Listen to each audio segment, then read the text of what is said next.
retomamos acá en Economía 4D. Se puso picante el primer Sí, tiempo. pero lograste un punto de encuentro. El primer Antes de tiempo. cerrar, bien. La pelota se pateó para el 2019, fíjense. Para el 2020. Para fines de... Después de las elecciones, para hacerlo más resumido. Doctor Matías Cremonte. Bueno, este tema, hablamos del 4-1, Corte Suprema jubilado. Cambiemos de tema, pasemos a los juicios laborales. Parece que hubo nuevamente un contraataque con aquellos jueces que fallan en favor de los trabajadores. Sí, ya es una práctica sistemática, ya es una marca registrada de este gobierno. Juez laboral o camarista laboral que dicte una sentencia en favor de los trabajadores y que de la otra parte tiene al Estado Nacional, como es porque es empleador también, es denunciado ante el Consejo de la Magistratura. ¿Cuál fue el último caso? El último caso fue el de dos jueces, Arias Giver y Rodríguez Brunengo, que hicieron lugar a una medida cautelar que ordena reinstalar a los despedidos de Telam. Sí, Entonces, caso Telam. Caso Telam, antes había sido un caso en el AFCA, antes fue el caso de la homologación de la paritaria bancaria, antes el caso de la paritaria nacional docente, es decir, siempre casos donde se favorece a los trabajadores o u organizaciones sindicales y la contraparte es el Estado Nacional. Es decir, no recurre la sentencia, no sigue los carriles normales, sino que va y denuncia a los jueces ante el Consejo de la Magistratura. Explicar a la gente qué es recurrir la sentencia. No, a ver, si uno tiene un fallo que le es adverso, tiene la posibilidad siempre de recurrirlo en una instancia superior. Los fallos se revisan. Son los canales normales cuando uno no está de acuerdo porque se siente perjudicado por un fallo. Acá directamente atacar. No, acá, digamos, es algo absurdo porque, acá lo que dicen es, lo que dicen estos jueces, me perjudica, échenlos. Los denuncio al Consejo de la Magistratura, que es el organismo en el cual, de algún modo, tramitan las cuestiones disciplinarias del Poder Judicial. Entonces, dice, hay que sancionarlos o hay que destituirlos. Naturalmente, eso existe para mal desempeño de funciones, irregularidades, no por lo que dice un juez en la sentencia. Porque técnicamente falló de una forma. Claro, pero tal es así que todas las otras denuncias que hasta ahora fueron presentando, las desestimó el Consejo de la Magistratura. Un Consejo de la Magistratura que aparte tiene mayoría, políticamente hablando, del gobierno de Cambiemos. Tan absurdo era el planteo que fueron desestimadas. Claro, a ningún juez le gusta tener un proceso abierto en el Consejo de la Magistratura, entonces el objetivo no es realmente la remoción o la sanción, por supuesto que les gustaría, sino generar en todos los jueces laborales un clima, una sensación de miedo, de temor, de amedrentamiento, como diciendo, si vas a fallar de esta manera, vas a tener que recorrer un derrotero en el cual además te podés jugar tu trabajo. Eso es lo más grave de esta situación. Bien, este tema de amedrentamiento que estamos viendo en los jueces, también se ve en el ámbito gremial, ¿no? Sí, persecución. O sea, buscan disciplinar quien... Sí, claro, mira, nosotros somos el gremio específico provisional que denunció a Emilio Basavilbaso Alvear, el director ejecutivo de ANSES con más causas penales en la historia del organismo. Entre ellos es el primer llamado a indagatoria del gobierno de Cambiemos por Bonadío, por la venta de acciones a la mitad de valor que correspondía a Marcelo Midlin, el socio del presidente. Y así hay 8 causas más. La verdad es que los... O sea, venta de acciones al 50% del valor. de Petrobras a Marcelo Midlin a la mitad del valor que correspondía. Y eso tiene que ver con todos los vericuetos que el gobierno nacional utiliza para rematar el Fondo de Garantía y Sustentabilidad, que es el gran ahorro genuino de los trabajadores argentinos, que viene de esas acciones que tenían las AFJ. ¿Cuánto, recordanos, en dólares? En dólares 30 y pico, porque la verdad es que no hay información hace mucho tiempo. Dar datos certeros, exactos sobre el Fondo de Garantía es muy difícil porque los paladines de la transparencia no publican la información, hay que enviar cartas de documento, igual así no lo hacen, pero la realidad es que desde que el gobierno asumió... Se publica cada 3 meses, está en el ANSES y son no están en la página web. Nosotros lo hacemos porque tenemos además representante, el secretario general nuestro, Leonardo Fabre, es representante en el Fondo de Garantía y los datos no se publican ni en la página web, ni siquiera los dan en las reuniones de consejo directivo del Fondo de Garantía. Un 40% se redujo producto de malas decisiones, de corrida cambiaria, de evaluación, el Fondo de Garantía y Sustentabilidad. Ese fondo, que es un fondo anticíclico que sirve para garantizar las jubilaciones ante situaciones de crisis, bueno, están generando las condiciones ya hace mucho tiempo con la ley de reparación histórica, que además la ley de blanqueo también permitió la venta de acciones de ese fondo de garantía. La verdad es que el gobierno intenta generar las condiciones para volver a las AFJP y puso en marcha ya en el 2016 con la ley de defraudación histórica todas las estrategias para que eso se lleve adelante. Entre ellas la crisis institucional hacia adentro de ANSES, para decir que ANSES no funciona, que estaría mejor administrado en manos privadas, e ir a esa pata de capitalización, que es el sueño de Macri, donde, bueno, se nos dice que sería opcional, ¿no?, ir a una pata de capitalización de ahorro voluntario, cuando todos sabemos que cuando hay hambre la opción no existe. Y si a vos te dejan una jubilación miserable, producto de la política, decía el gobierno, de bajar las jubilaciones, y vos tenés un manguito más, vas a ir a esa pata de capitalización, de ahorro voluntario, para cuando te jubiles poder comer. Entonces, este es la encrucijada a la que nos quiere llevar el gobierno nacional, y los trabajadores organizados, los trabajadores específicos, previsionales, hace ya más de 3 años estamos luchando contra esto y somos víctimas de la persecución. Bien. Bueno, vamos a hacer una cosa, ya que vamos a seguir con el debate económico, pero primero lo tenemos acá en el living a Damián Regalini, que es empresario textil. Antes de volver a los economistas y al debate, los diferentes puntos de vista, desde tu sector, en primera persona, ¿cuál es la situación hoy que estás atravesando? La situación es gravísima. Las cifras que mostraban al principio del programa son elocuentes y son el inicio de una profunda crisis que recién ahora se va a agudizar. Vos pensás que los datos que exhibieron corresponden como mucho al mes de octubre. Octubre. Todavía falta noviembre y falta diciembre, que son 2 meses de un derrumbe importante en la actividad. Lo hemos sentido en el día a día. Uno lo charla con los colegas, lo ve con los proveedores y la caída va a ser todavía más fuerte en los meses que vienen. A ustedes lo que más les afecta es la caída de la demanda, del menor consumo, el ingreso de importado, la suba de tarifa, todo junto. No, lo que más nos afectó desde que empezó este gobierno, vamos a hacer también una división clara, ¿no? Porque lo escuchaba el economista hace un ratito y no entendí bien lo que quería decir. Acá en la industria hubo un quiebre muy importante a partir del 2015. A partir del 2015 nosotros vivíamos en un país, terminamos el 2015 en nuestro sector, el sector de la fabricación de medias, con récord de producción y récord de ventas. A ver, sos empresario pyme vos. Sí, exactamente. Medias. Sí, soy aparte vicepresidente de la Cámara de Fabricantes de Medias. Perfecto. Por eso te decía que cerramos el 2015 con un año récord en producción y récord en ventas, año 2015.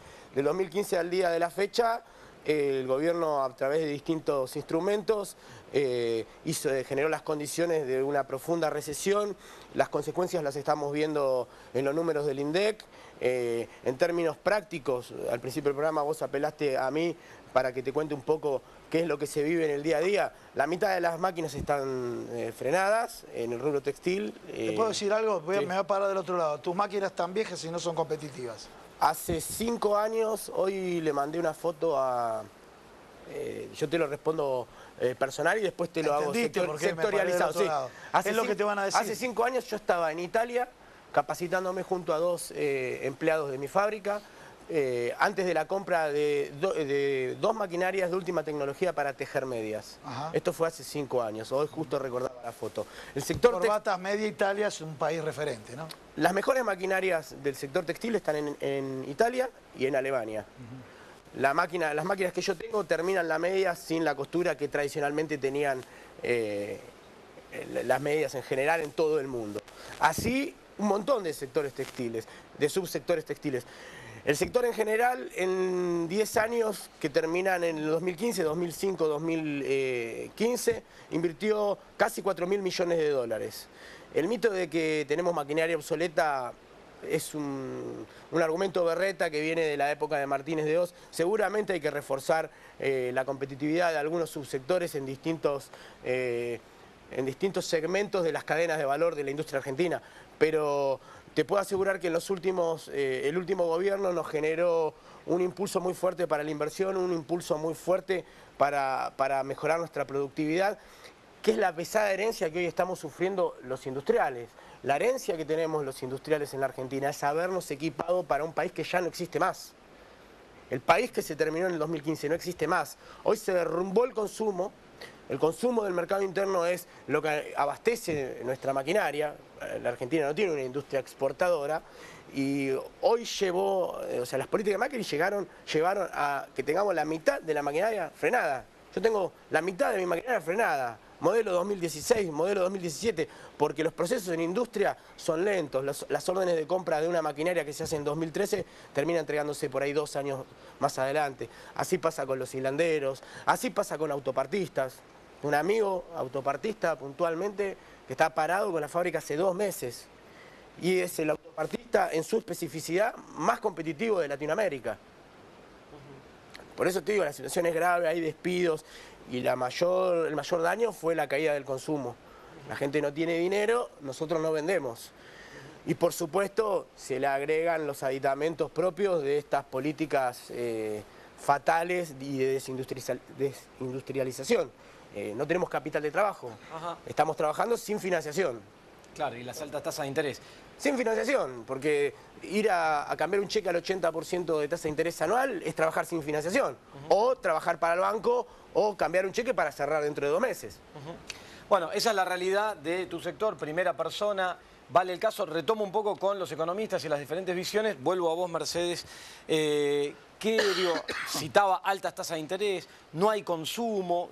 ¿Cómo se revierte esto? Primero, ¿cómo ves el año que viene, que es muy complicado? Y después, ¿cómo se sale de esto? Después le voy a preguntar lo mismo a Ramiro, que va a tener otra visión, seguramente.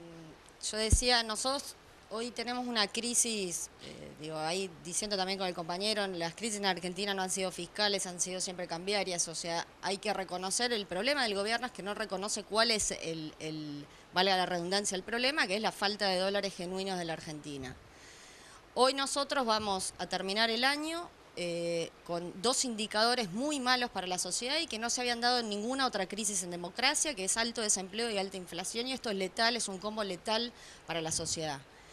El gobierno es como bien decía Santiago, es el país, Argentina es el país emergente que contrajo más deuda en dólares que el resto del mundo, superó a China, Arabia Saudita, Rusia, Turquía. Y contestando a tu pregunta, nosotros vamos a pagar los intereses de deuda, el grueso de los intereses de deuda van a ser entre el 2020 y el 2023. Más de 25.000 millones de dólares en el 2020, 35.000 millones de dólares en el 2021, con lo cual es esto de que... de intereses. De intereses de deuda. Cero capital. Este gobierno emitió en dólares más de 60.400 millones de dólares.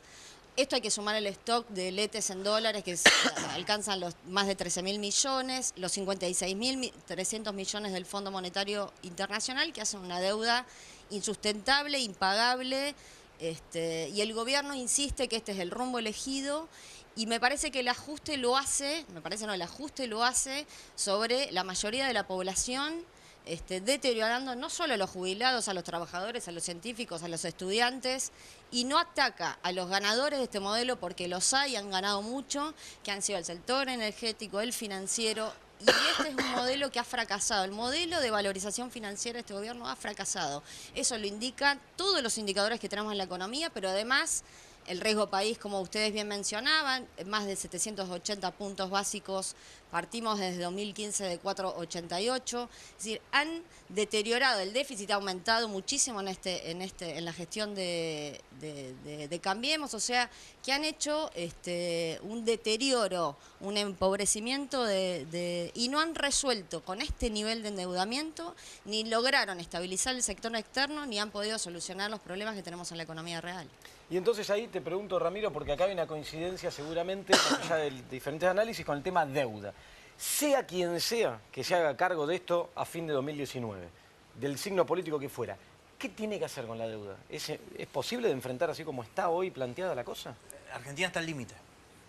En lo que es materia de deuda ya no tiene financiamiento externo, no lo tiene ya Cambiemos, y el próximo gobierno que asuma, sea quien sea, difícilmente tenga financiamiento. Por lo tanto, Argentina está directamente acorralada. Pero no acorralada porque alguien de afuera te acorrala. Todo lo contrario. No quieren saber más nada de Argentina y en consecuencia, como van a dejar de prestar, Argentina o tiene 2 opciones en ese contexto. O hace un ajuste o vuelve a prender la maquinita. Ahora tengo una pregunta. Para un sector de la economía, Argentina hizo ajuste. Eventualmente, con tu visión, decís, bueno, el ajuste no fue suficiente, porque utilizaste la palabra gradualismo, ¿no es cierto? Entonces, a los que se sintieron ajustados, yo le digo a los trabajadores de Siam, a los de Paquetá, en Chivilcoy y demás, flaco, ya me ajustaron, ¿van a seguir más todavía? Bueno, el ajuste fue mal encarado.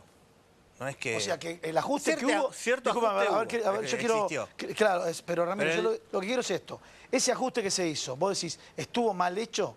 Desde el principio sí, sin duda. Bien. O sea, a ver, cuando este gobierno asume... Porque lo peor que puede pasar es que hagas un ajuste y lo hagas mal. Lamentablemente, cuando este gobierno asume, en vez de decir el desastre que heredó y en consecuencia conseguir las voluntades como para encarar un ajuste rápido, para así no tener que tomar deuda. Puede decir, no, pará, acomodamos las cuentas públicas, así no tomamos deuda. No hizo eso. Hizo, vamos a decir, ajustó algo, y acá marca el descalabro macroeconómico que tiene, que aún cuando hubo cierto ajuste, no alcanzó. Porque el descalabro macroeconómico es tan grande de que, ya te digo, te hacía referencia con Europa. Nosotros tenemos un déficit fiscal. 2015 y 2017 es el mismo déficit fiscal. 7 puntos del PBI contra Europa, 2 puntos como máximo. Pero vamos ese es el descalabro macroeconómico. Hoy sea quien sea el año que viene, se tiene que sentar, por ejemplo, frente al Fondo Monetario y decirle, mira, esto así como está firmado es impagable, hay que reestructurar, algo de eso. El fondo va a refinanciar su propia deuda si Argentina sigue mostrando voluntad de acomodar las cuentas, ¿no? En ese camino sí el fondo va a decir, bueno, listo, el próximo gobierno, a ver, se sientan y dicen, mira, quiero ajustar las cuentas para así ya dejo de pedir plata. Tan simple como eso. No quiero ni pedir plata ni prender la maquinita. Porque si pido mucha plata entro en default, si prendo la maquinita volamos por el aire en inflación. Vos sabés muy bien que Venezuela está volando en hiperinflación. Sí, Venezuela está... ¿Por qué? Porque llegó a un déficit fiscal de 12 puntos del PBI. Entonces, nosotros... En inflación estamos en el ranking 3, 4, más o menos, después de Venezuela. A ver, sí, nosotros estamos con 50 y después con 1.200.000 está Venezuela. Por eso.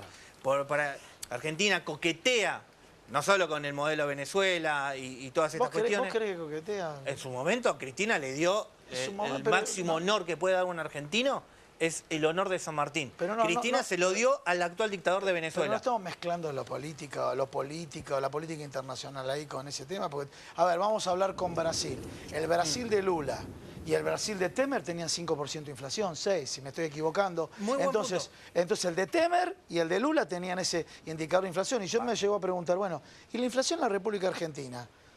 ¿Quiénes son los responsables? Porque ahí entre los dos no discuten la maquinita. Uno pudo haber tenido más maquinita que el otro, pero inflación mantuvieron los mismos estándares. Déjame responder porque es muy bueno el punto. Porque Argentina tiene un déficit fiscal de 7 puntos del PBI y ahora también colapsó el modelo de Lula. Cuando cayeron los commodities, el rey se quedó desnudo.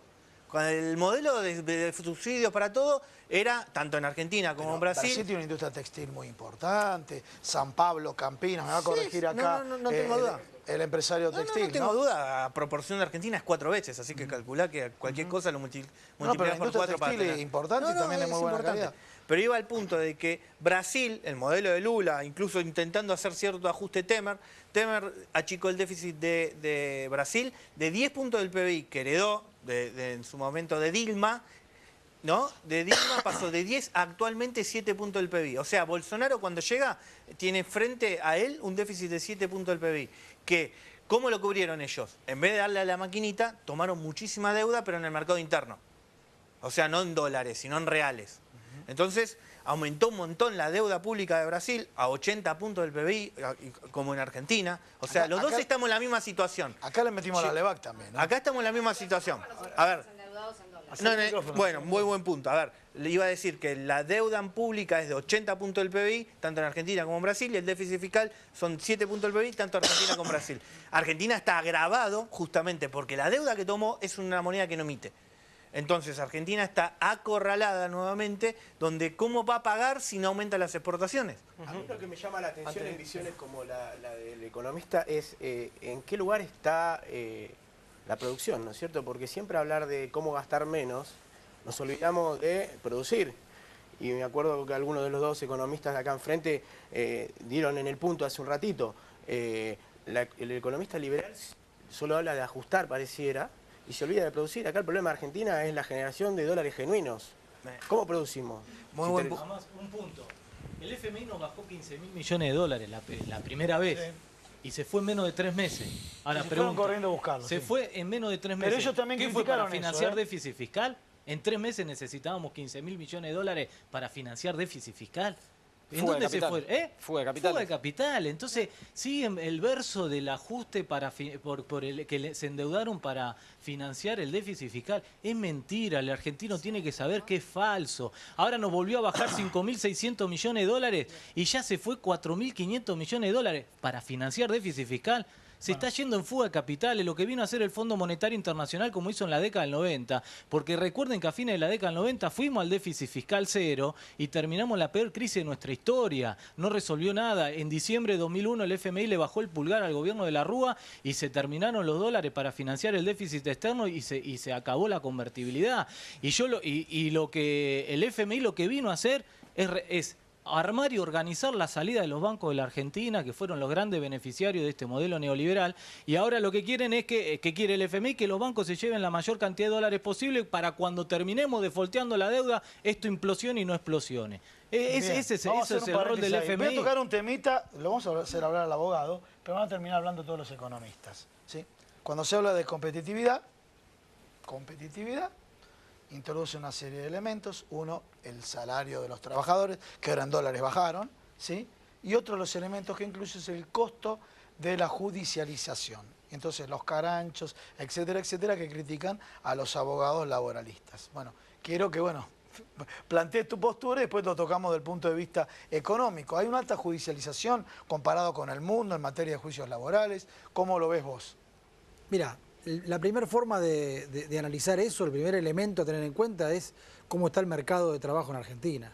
Hay 4.600.000 trabajadores contratados de manera ilegal. Es decir, potencialmente todos esos trabajadores pudieran hacer un juicio porque no le pagan el salario del convenio colectivo, porque si los sellan no les pagan la indemnización, porque no le pagan los aportes jubilatorios ni la obra social. Es decir, hay un mercado totalmente o con un 35% de manera absolutamente ilegal. Bien. Bueno, si uno compara esa realidad, por tomar un aspecto, con lo que está judicializado, es mínima lo que está judicializado. Por supuesto que hay juicios por accidente de trabajo, por enfermedades profesionales, porque en nuestro país hay un sistema legal que no apunta a prevenir los accidentes, sino simplemente a después tratar de pagar una indemnización menor y se termina judicializando. Si alguien despide a un trabajador y no le paga, se va a judicializar. Lo que hay es una gran industria del incumplimiento. El empresariado argentino es realmente, en ese sentido, por lo menos... un empresario al lado, También hay un abuso de la norma que es manifiesto y tampoco quiero equivocarme y poner sobre la mesa un tema que hoy tiene que estar en la agenda número 10, porque el problema de los juicios laborales y del abuso de la reglamentación de los juicios laborales es un problema que sufrimos todos los empresarios que tenemos un emprendimiento productivo en la Argentina y que hoy es un problema número 20 en nuestra agenda porque tenemos un cuadro, te diría, de cáncer y esto es una varicela.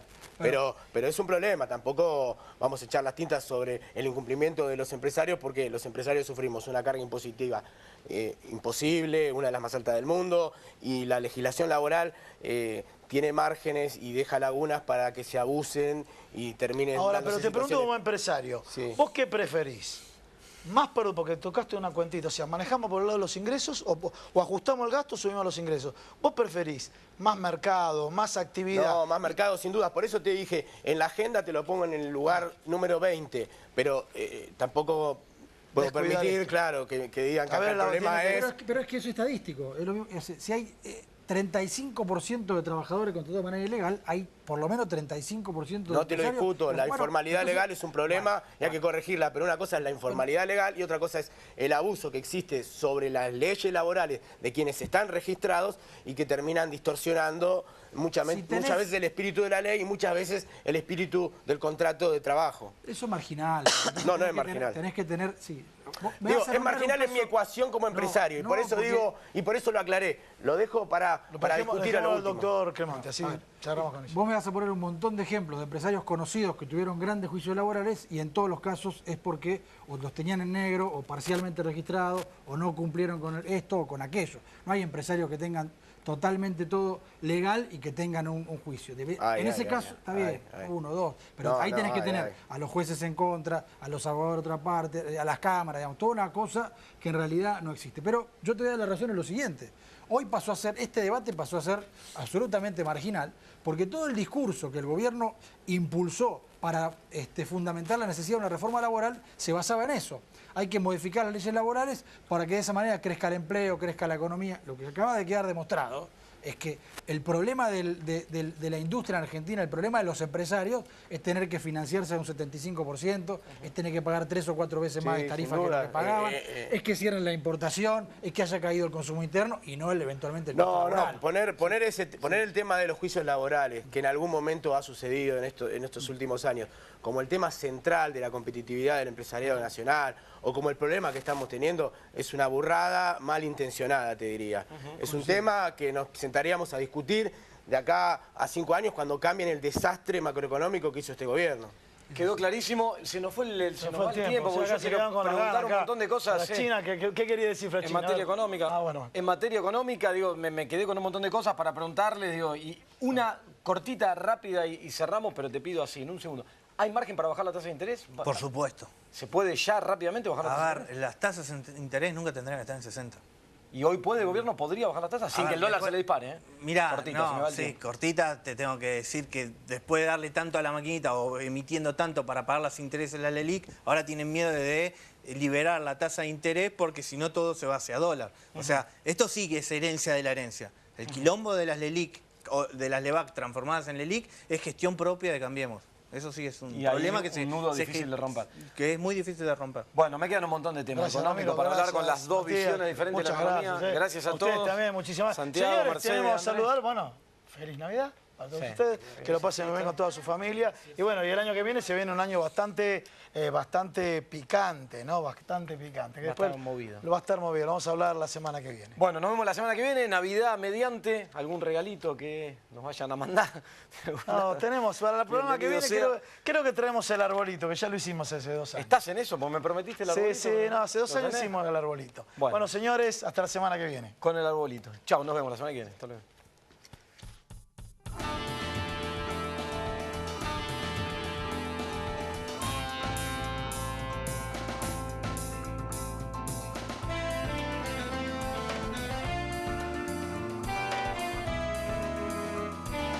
Atilra es artífice de un proyecto solidario, colectivo y social. Es una realidad que crece, se desarrolla, vive y se multiplica, pero sobre todo permanece en el tiempo. Atilra, más de 70 años sembrando de sueños el camino. Cuando la salud está en peligro, el único remedio es la justicia. Si en las provincias se derogan las leyes sanitarias, las farmacias de barrio pueden desaparecer. Decile no al monopolio. Es un mensaje de la Confederación Farmacéutica Argentina, a favor de la ley, a favor de la salud.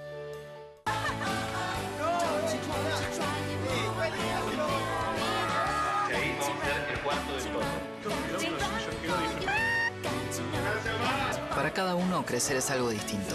Lo importante es tener quien te acompañe. Me parece que hice un video. Banco Ciudad. Te quiere ver crecer.